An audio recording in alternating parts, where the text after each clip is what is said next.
Latest news updates కోసం ఇప్పుడే download చేసుకోండి మీడియా ఎఫెక్ట్స్ యాప్.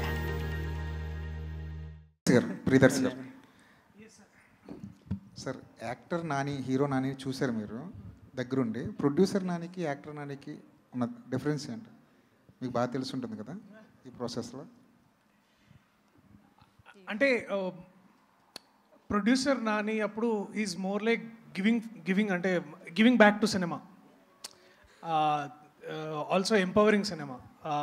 యాక్టర్ నానిగా ఏంటంటే ఈ ఎంపవర్ ద ఆ సినిమా చేసే ఆ ప్రత్యేకమైన, ఇప్పుడు ఫర్ ఎగ్జాంపుల్ మేము హాయ్నానా చేసాం రీసెంట్లీ.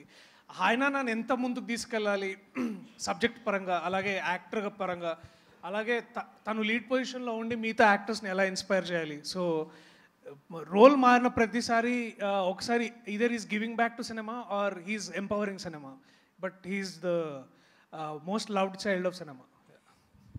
నానిగారు ఇక్కడ అంటే యాక్చువల్ చూస్తుంటే ఇక్కడ అంతా ఒక ఫ్రెష్ లవ్ స్టోరీ చూపిస్తున్నారు, బట్ సినిమా టైటిల్ వచ్చేసి కోర్ట్ అని పెట్టారు యాక్చువల్గా. సో ఎంతసేపు కోర్టులో నడవబోతున్న సినిమా, మిగతా లవ్ స్టోరీ ఇదంతా ఎంతసేపు ఉంటుంది? మామూలుగా మనం చూసిన ఏ లవ్ స్టోరీలో అయినా సరే, ఎంత గ్రేటెస్ట్ క్లాసిక్ అయినా, ఇప్పుడు ఫర్ ఎగ్జాంపుల్ గీతాంజలిలో క్యాన్సరేనా, గీతాంజలిలో క్యాన్సర్, మా నాడులో కేసు అనుకోండి, అంతే. ప్రతి లవ్ స్టోరీలో ఒక ప్రాబ్లం ఉంటుంది, లేదంటే ఒక విలన్ ఉంటాడు.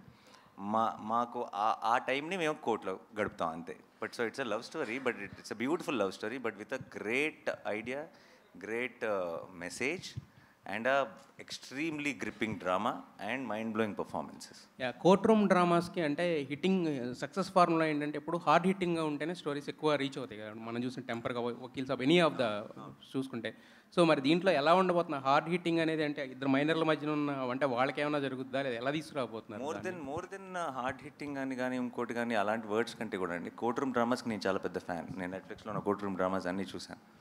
కోర్ట్ రూమ్ డ్రామాస్ మనకి ఎప్పుడు నచ్చుతాయి అంటే, కేసులో ఉన్న డెప్త్ మనకు అర్థమైనప్పుడు, మనకు అర్థమయ్యి ఆ ప్రొసీడింగ్స్ చాలా గ్రిప్పింగ్గా రాసుకున్నప్పుడు మనం కూడా ఇన్వాల్వ్ అవుతాం. మన ఒపీనియన్ కూడా ప్లే అవటం మొదలెడుతుంది. ఇది తప్పు, ఇది కరెక్ట్ అని మనం కూడా మన ఒపీనియన్తో చూడటం మొదలెడతాం. అది ఎప్పుడు చూడటం మొదలెడతాం అంటే, కేసు తాలూకు డీటెయిల్స్ అన్నీ మనకు ఫుల్గా తెలిసినప్పుడు.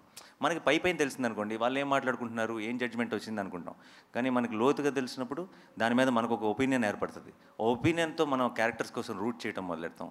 వాళ్ళు గెలవాలని కోరుకుంటాం, లేదంటే వాళ్ళు ఈ జడ్జ్మెంట్ రావాలని కోరుకుంటాం. అండ్ అది మనం అనుకున్నట్టు జరగకుండా మనకి సర్ప్రైజ్ అయ్యే విధంగా రిజల్ట్ వచ్చినప్పుడు ఒక రకమైన ఓవర్వెల్మింగ్ ఫీలింగ్ వస్తుంది. I think those are the most successful court room dramas. And అలాంటి ఒక సెటప్లోకి ఫిట్ అయింది కరెక్ట్గా. అయితే